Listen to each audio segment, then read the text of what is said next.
প্রিয় শিক্ষার্থীবৃন্দ, আসসালামু আলাইকুম। আশা করি তোমরা সবাই ভালো আছো, আর আমিও তোমাদের দোয়ায় ভালো আছি। তো আজকে আমি যে বিষয়টি ক্লাস নিতে যাচ্ছি সেটা হচ্ছে কি, তোমাদের একই সাথে মানে কি দুইটি শ্রেণীর কাজে লাগবে। একটা হচ্ছে একাদশ শ্রেণী, একটা দ্বাদশ শ্রেণী। আর আমি যে বিষয়টা আলোচনা করতেছি সেটা হচ্ছে কি, ষষ্ঠ অধ্যায় অবরোহ অনুমানের আবর্তন নিয়ে আলোচনা করছি এর আগে।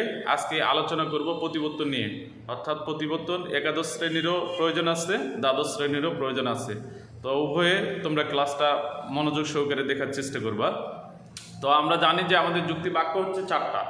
যুক্তি বাক্য চারটা, কি কি? এ, ই, আই, ও। তো এর আগে আমরা দেখছি যে এই চারটা যুক্তি বাক্যের আমরা কি জানি? আবর্তন জানি। অর্থাৎ এ যুক্তি বাক্যকে আবর্তন করলে আমরা কি পাই? আই যুক্তি বাক্য পাই। আবার ই কে আবর্তন করলে কি পাই? ই পাই। আবার আই যুক্তি বাক্যকে আবর্তন করলে কি পাই? আই পাই। এবং ও যুক্তি বাক্যের আবর্তন সম্ভব নয়, এটা আমরা জানছি আবর্তনের ক্ষেত্রে। এখন আজকে আমরা জানবো যে প্রতিবর্তন, অর্থাৎ যে চারটা যে যুক্তি বাক্য আছে, এই চারটা যুক্তি বাক্যকে প্রতিবর্তন করলে, যেমন এ কে প্রতিবর্তন করলে আমরা কি পাবো, ই কে প্রতিবর্তন করলে আমরা কি পাবো, মানে এই বিষয়টা নিয়ে আমরা কি করব? আলোচনা করব। তোমাদেরকে মনে রাখতে হবে যে অবরোহ অনুমানের অর্থাৎ ষষ্ঠ অধ্যায়ের ক্ষেত্রে সবচেয়ে গুরুত্বপূর্ণ টপিক হচ্ছে আবর্তন, এবং তার পরবর্তীতে আছে প্রতিবর্তন, এবং তার পরবর্তীতে আছে তোমাদের সহানুমান সম্পর্কে বিস্তারিত আলোচনা। এই অধ্যায় থেকে এই বিষয়গুলো খুবই গুরুত্বপূর্ণ, এবং এগুলো থেকে কোশ্চিন বারবার হয়ে থাকে। এই জন্য এই টপিকসগুলো তোমাদেরকে অনেকটাই মনে রাখতে হবে, মনে রাখার চেষ্টাও করতে হবে। তো এখন আমরা সাধারণত বোর্ডের দিকে লক্ষ্য করি যে আমাদের যুক্তি বাক্য চারটা, এ, ই, আই, ও। এখন আমি একটা উদাহরণ দিচ্ছি, প্রিয় শিক্ষার্থীরা একটু তোমরা বোর্ডের দিকে লক্ষ্য করো যে এই চারটি যুক্তি বাক্যের মধ্যে প্রথমত আমি এ যুক্তি বাক্যের প্রতিবর্তন দেখানোর চেষ্টা করতেছি। তো এ যুক্তি বাক্যের প্রতিবর্তন হচ্ছে কেমন দেখো। আমি প্রথমত উদাহরণে লিখছি যে আমার উদাহরণ সকল গুরু হয় চতুষ্পদ। এখন আমরা যেমন আবর্তনের ক্ষেত্রে যখন আমরা আবর্তন করতেছিলাম, আমরা আশ্র বাক্যটা আমরা সাধারণত জানি যে যুক্তি বাক্যগুলোর যে নাম আছে এদের মানে এক একটি করে আলাদা এক্সট্রা নাম আছে। যেমন মানে উপরে যে সিদ্ধান্তের উপরে যে লাইনটি থাকে তাকে আশ্র বাক্য বলা হয়, আর অতএব যে লাইনটি থাকে তাকে বলা হয় সিদ্ধান্ত। তো এখানে আমরা যখন আবর্তন এবং প্রতিবর্তন করব, এই জায়গাটাতে তাদের নামটা কি হয়ে যাবে? চেঞ্জ হয়ে যাবে। যেমন আমরা এর আগে জানছিলাম যে আবর্তনের ক্ষেত্রে আশ্র বাক্যটার নাম দিয়েছিলাম কি? আবর্তনীয় শেষে।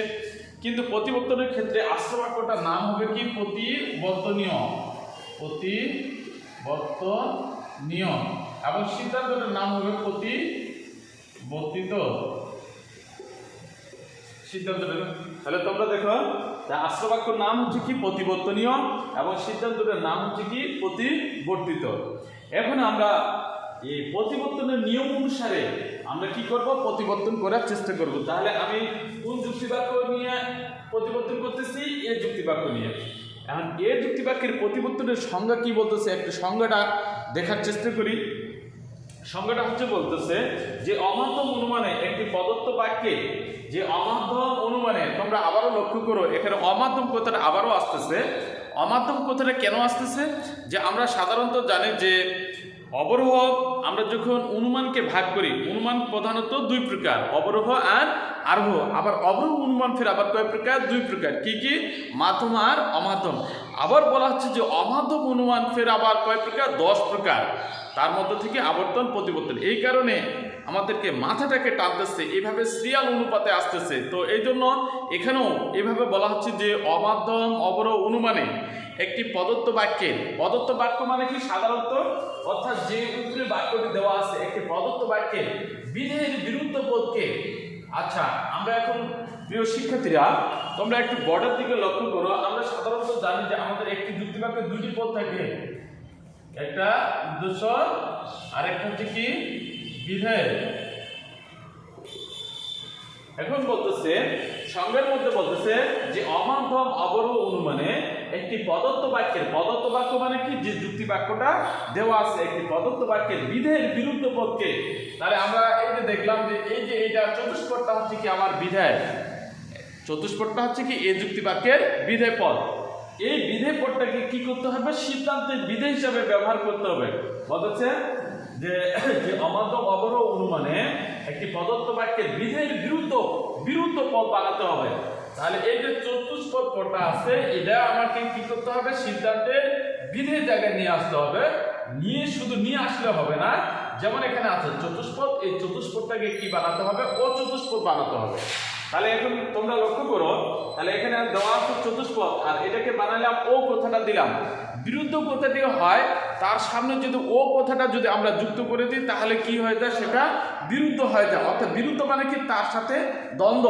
তাহলে এখানে দেখা যাচ্ছে চতুষ্পদের সাথে ও কথাটা যুক্ত করার ফলে এখানে কি হয়েছে, দ্বন্দ্ব সৃষ্টি হয়েছে। তাহলে যেমন এখানে আমরা লক্ষ্য করতেছি চতুষ্পদ ও চতুষ্পদ, মানুষ অমানুষ, মরণশীল অমরণশীল, এই ধরনের যদি আমরা দেয় তাহলে এটা হবে কি, বিরুদ্ধ পদ। তাহলে এখানে বলা হচ্ছে যে সিদ্ধান্তের বিধেয়কে বিরুদ্ধ পদ হিসেবে ব্যবহার করে গুণ পরিবর্তন করে। তাহলে এখন আমরা এই জায়গায় দেখো এখানে আছে কি, গুণটা হয়। তাহলে সিদ্ধান্ত যখন নিব তাহলে সেখানে গুণটা কি হতে হবে, 9 হতে হবে। তাহলে আমাদের 2 নম্বর নিয়ম গেল। তাহলে 1 নম্বর নিয়ম হচ্ছে কি, মানে কি বিধেয়টাকে বিরুদ্ধ বানাতে হবে। তাহলে এটা যদি 1 ধরি তাহলে এটাও 1, তাহলে 2 হচ্ছে কি, গুণটাকে কি হতে হবে, ভিন্ন হতে হবে। 3 নম্বরে বলা হচ্ছে যে এদের অর্থ কি থাকবে, অর্থ অপরিবর্তিত থাকবে। তাহলে 1 নম্বর হচ্ছে কি, যে অমাধ্যম অবরোহ অনুমানে একটি প্রদত্ত বাক্যের বিধের বিরুদ্ধ পদকে সিদ্ধান্তের বিধে হিসেবে ব্যবহার করে গুণ পরিবর্তন করে অর্থ অপরিবর্তিত রেখে যে সিদ্ধান্ত অনুমান করা হয় তার নাম হচ্ছে কি, প্রতিবর্তন। তাহলে আমরা কি করলাম, এখানে এর গুণটাকে চেঞ্জ করে দিছি, অর্থাৎ এখানে হয়টাকে 9 বানাইছি। আর যে যুক্তি বাক্যটা উপরে যে যুক্তি বাক্যটা আছে এখানে সাধারণত বলা হচ্ছে যে সকল গরু হয় চতুষ্পদ, মানে সবগুলো গরু হচ্ছে কি 4 পা বিশিষ্ট। তাহলে এই 4 পা বিশিষ্ট যে কথাটি আছে আমরা বুঝতে পারলাম, কিন্তু বলতেছে প্রতিবর্তনের ক্ষেত্রে আমরা একটু নিচের যে সিদ্ধান্তের যে লাইনটা আছে, প্রতিবর্তনের যে লাইনটা আছে দেখেন এর অর্থ কি আছে, অপরিবর্তিত আছে। অর্থ অপরিবর্তিত কেমন, অর্থাৎ এর অর্থ কি হবে না, চেঞ্জ হবে না। অর্থাৎ আশ্রবাক্য যে কথাটি বলবে সিদ্ধান্তের মধ্যে ওই কথাটাকেই মানে একটু মনে হয় দুধ দিয়ে ঘুরিয়ে বলা হবে, কিন্তু তাদের অর্থ কি থাকবে, একই থাকবে। এখন আমরা যদি অর্থ অপরিবর্তিত মানে কি একটু দেখে নিই, মানে আমরা জানলাম যে সবগুলো গরু হচ্ছে কি 4 পা বিশিষ্ট, সব গরু হচ্ছে কি 4 পা বিশিষ্ট। আবার সিদ্ধান্তের লাইনটা লক্ষ্য করি যে কোনো গরু নয় ও চতুষ্পদ, অর্থাৎ যে তারা যে 3 পা বিশিষ্ট থাকবে, 1 পাতে থাকবে, এটাও কিন্তু না, তারাও হবে কি চতুষ্পদ। তাহলে এর নাম হচ্ছে কি, প্রতিবর্তন। তাহলে প্রতিবর্তনের সংজ্ঞাটা হচ্ছে যে অমাধ্যম অবরোহ অনুমানে একটি প্রদত্ত বাক্যের বিধের বিরুদ্ধ পদকে সিদ্ধান্তের বিধে হিসেবে ব্যবহার করে গুণ পরিবর্তন করে অর্থ অপরিবর্তিত রেখে যে সিদ্ধান্ত অনুমান করা হয় তার নাম হচ্ছে কি, প্রতিবর্তন। এখন এটা আমরা সংজ্ঞার মধ্য দিয়ে জানলাম। এখন সংজ্ঞার মধ্য দিয়ে যদি জানার পর তার পরবর্তীতে বলা হচ্ছে যে এরও আবর্তনের মধ্যে কি আছে, 4টা নিয়ম আছে। আমরা যখন আবর্তন করছি, আবর্তনের যেমন 4টা নিয়ম ছিল, প্রতিবর্তনের ক্ষেত্রেও অনুরূপভাবে তার কি আছে, 4টা নিয়ম আছে। 4টা নিয়ম হচ্ছে যে কি, 1 নম্বরে বলতেছে যে প্রতিবর্তীদের বিধেয় কি হবে, পরস্পর বিরুদ্ধ হবে এবং প্রতিবর্তীদের গুণ কি হবে, ভিন্ন হবে। প্রথমত বলা হচ্ছে যে প্রতিবর্তন এবং প্রতিবর্তীদের উদ্দেশ্য কি হবে, একই হবে। তাহলে এখানেও গরু, এখানেও গরু। তারপর এটা হচ্ছে কি 1 নম্বর, সরি এটা হচ্ছে 1 নম্বর। তাহলে 2 নম্বরে বলা হচ্ছে যে প্রতিবর্তন এবং প্রতিবর্তীদের বিধেয় কি হবে, বিরুদ্ধ হবে। তাহলে আমরা বিরুদ্ধ পাইছি চতুষ্পদ ও চতুষ্পদ। 3 নম্বরে বলা হচ্ছে যে প্রতিবর্তন এবং প্রতিবর্তীদের গুণ সবসময় কি হবে, ভিন্ন হবে। তাহলে এখানে আছে হয়, এখানে দিলাম কি 9, তাহলে এখানে 3 নম্বর পর্যন্ত। তারপর বলা হচ্ছে যে প্রতিবর্তনে এবং প্রতিবর্তীদের পরিমাণ সবসময় কি হবে, একই রূপ হবে। তাহলে পরিমাণ একই কিভাবে আমরা একটু লক্ষ্য করি যে এখানে আছে সকল, এখানে আছে সকল, অর্থাৎ এখানে সমগ্র গরুকে ধরা হয়েছে, মানে সকল গরু হয় চতুষ্পদ, মানে কি সবগুলো গরু হচ্ছে কি 4 পা বিশিষ্ট। তাহলে এখানে যদি সমগ্রকে ধরা হয় তাহলে এইটা যদি পরিমাণ যদি 100 হয়, কিন্তু এখানে আমরা লক্ষ্য করি যে এখানে দেওয়া আছে কোন। প্রিয় শিক্ষার্থীরা, তোমরা হয়তো একটু মানে টেনশন করতে পারো বা এখানে বুঝতে অথবা সমস্যা হতে পারে কোন বিষয়টা নিয়ে, যে সকল বলতে যে পরিমাণকে নির্দেশ করে, আমি তোমাদেরকে বলতেছি সকল বলতে যে পরিমাণকে নির্দেশ করে, কোন বলতেও সেই পরিমাণকে কি করবে, নির্দেশ করবে। কিভাবে, যে সকল বলতে যদি 100 বোঝায় তাহলে কোন বলতেও কি বোঝাবে, 100 বোঝাবে। তোমাদেরকে মনে রাখতে হবে। তাহলে তোমরা প্রশ্ন করতে পারো যে স্যার এই জায়গায় সকল হলো, এই জায়গায় কোন হলো কেন? তাহলে বিষয়টা হচ্ছে কি একটু ক্লিয়ার হয়ে যায় যে সকলের ক্ষেত্রে ওটার নাম হচ্ছে কি সার্বিক সদর্থক যুক্তিবাক্য। অর্থাৎ যে যুক্তিবাক্যটার প্রথমে কি হবে সকল হবে এবং তার গুণটা কি হবে হয় হবে, তাহলে সেটার নাম হচ্ছে কি সার্বিক সদর্থক যুক্তিবাক্য। আর যদি প্রথমে যদি পুনঃ হয় তাহলে পুনঃ প্রথমে হলে তার গুণটাকে কি হতে হবে নঅর্থক হতে হবে, তাহলে সেই যুক্তিবাক্যটা হবে কি সার্বিক নঅর্থক যুক্তিবাক্য। তাহলে আমরা এইভাবে যে লক্ষ্য করতে পারবো যে সার্বিক যুক্তিবাক্য হচ্ছে আমাদের দুইটা, যে একটা হচ্ছে কি সার্বিক সদর্থক অর্থাৎ সার্বিক সদর্থক এ যুক্তিবাক্য, আর সার্বিক নঅর্থক হচ্ছে কি আমার ই যুক্তিবাক্য। তাহলে সার্বিক সদর্থকের ক্ষেত্রে প্রথমে হবে কি সকল এবং সার্বিক নঅর্থকের ক্ষেত্রে প্রথমে হবে কি পুনঃ, কিন্তু দুইটার পরিমাণ কি করবে একটাকে নির্দেশ করবে। এ যদি সমগ্রকে অর্থাৎ এ যদি 100 বোঝায় তাহলে পুনঃ কি করবে 100 বুঝাবে। তাহলে আমরা চারটা যে নিয়ম আছে এই চারটা নিয়ম অনুপাতেও আমরা কি করলাম প্রতিবর্তন করলাম। তাহলে আরেকবার দেখে নিই প্রিয় শিক্ষার্থী, আরেকবার দেখে নিই প্রতিবর্তনের নিয়মটা। যে প্রতিবর্তনের নিয়ম হচ্ছে 1 নম্বর বলতেছে প্রতিবর্তন নিয়ম। আমরা এখন ওই যে প্রতিবর্তনের নিয়ম অনুপাতের কথা বলতে হবে, অর্থাৎ ওরা যেভাবে বলতেছে সেভাবে কথা বলতে হবে। যে প্রতিবর্তনী এবং প্রতিবর্তিতের উদ্দেশ্য একই হবে, যেমন গরু গরু দুইটার উদ্দেশ্য এক হয়। তারপর 2 নম্বরে বলতেছে প্রতিবর্তনী এবং প্রতিবর্তিতের বিধেয় সবসময় কি হবে বিরুদ্ধ পদ হবে। তাহলে এখানে আছে চতুষ্পদ, এখানে হচ্ছে কি অচতুষ্পদ। তারপর 3 নম্বরে বলতেছে প্রতিবর্তনী এবং প্রতিবর্তিতের গুণ সবসময় কি হতে হবে ভিন্ন হতে হবে। তাহলে এখানে আছে হয়, এখানে আছে নয়।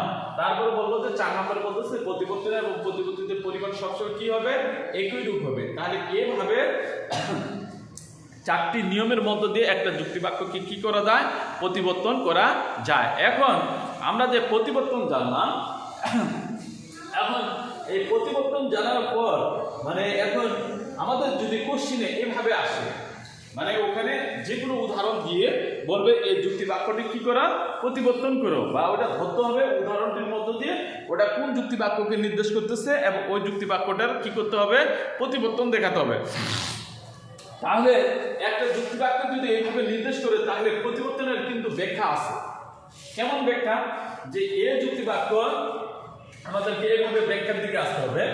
এ যুক্তিবাক্য একটি সার্বিক যুক্তিবাক্য, কাজে এর থেকে সিদ্ধান্তটি হবে সেটিও কি হতে হবে সার্বিক হতে হবে।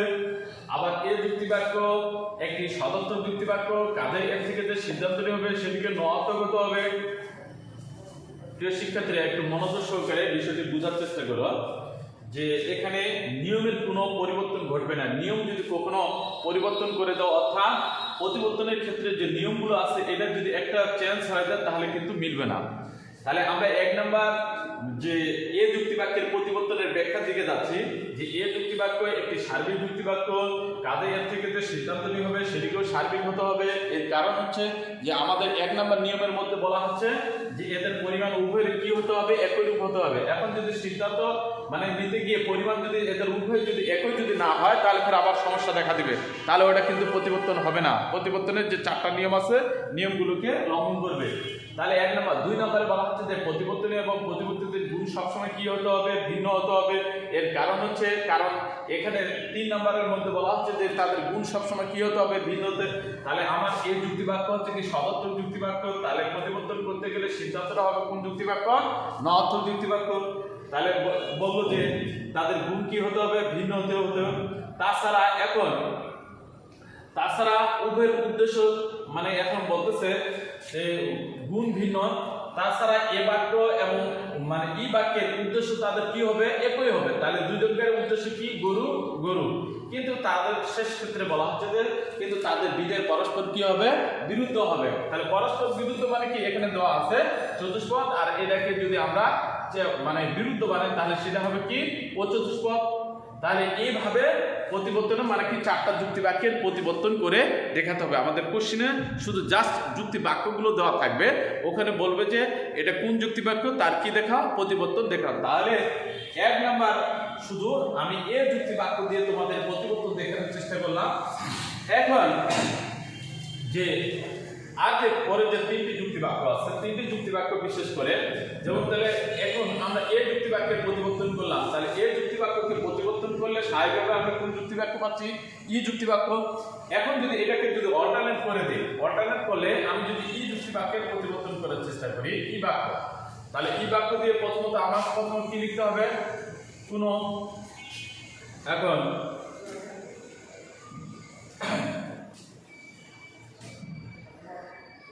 কোনো মানুষ নয় সৎ।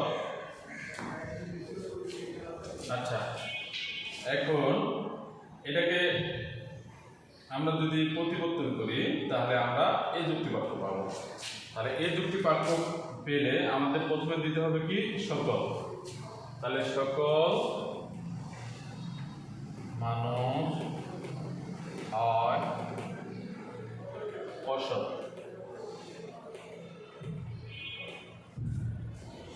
যে শিক্ষার্থীরা তোমরা একটু বোর্ডের দিকে লক্ষ্য করো, আমি প্রথমত তোমাদের এই যুক্তি বাক্য দেখানোর চেষ্টা করলাম, এখন তোমাদেরকে ই যুক্তি বাক্য দেখানোর চেষ্টা করতেছি। ই যুক্তি বাক্যের প্রতিবর্তনটা হচ্ছে কেমন? দেখো যে ই যুক্তি বাক্যকে প্রতিবর্তন করলে সাধারণত আমরা এ যুক্তি বাক্য পাই। আবার দেখা যাচ্ছে যে আই যুক্তি বাক্যকে প্রতিবর্তন করলে ও কে পাই, আবার ও কে প্রতিবর্তন করলে আমরা কি পাবো? আই পাবো। তাহলে আমি এ দিয়ে ই পাইছি, তাহলে এখন ই দিয়ে এ পাওয়া যায় কিভাবে? দেখো তাহলে নিয়ম অনুপাতে যে ই যুক্তি বাক্য প্রথমে দেওয়া হচ্ছে কি? কোন, আর মানুষ হচ্ছে কি আমার উদ্দেশ্য, আর নয় হচ্ছে কি আমার মানে কি গুণ, আর সৎ হচ্ছে কি আমার বিধেয় পদ। এখন আসি নিয়ম অনুপাতে আশ্রয় বাক্যের নাম হচ্ছে কি? প্রতিবর্ত নিয়ম, আর সিদ্ধান্তটার নাম হচ্ছে কি? প্রতিবর্তিত।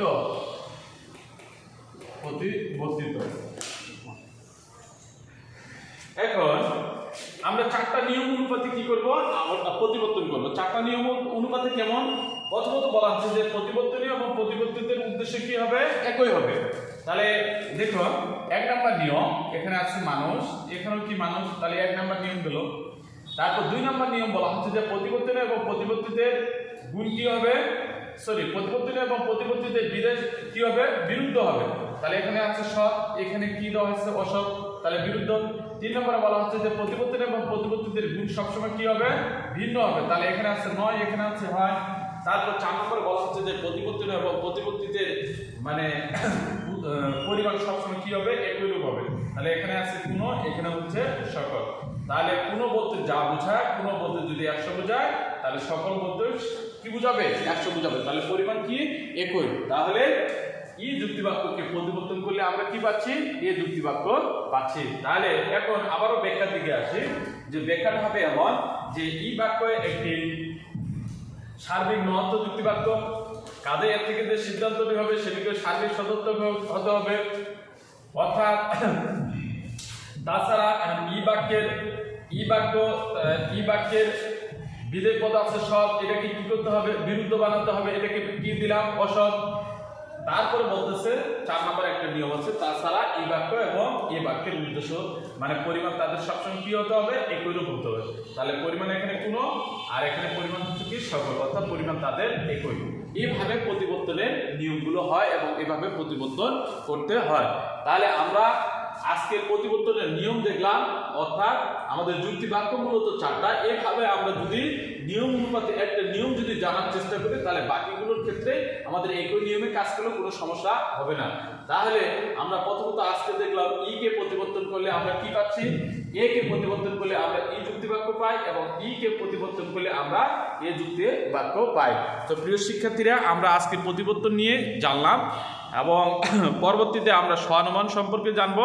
তো তোমরা এই বিষয়টি ভালোভাবে একটু বোঝার চেষ্টা করবা। যদি কোনো সমস্যা থেকে থাকে তাহলে তোমরা আমার সাথে যোগাযোগ করতে পারো। তো সবাই ভালো থেকো, এই আশাবাদ ব্যক্ত রেখে আজকের ক্লাস এখানে শেষ করলাম। সবাইকে ধন্যবাদ।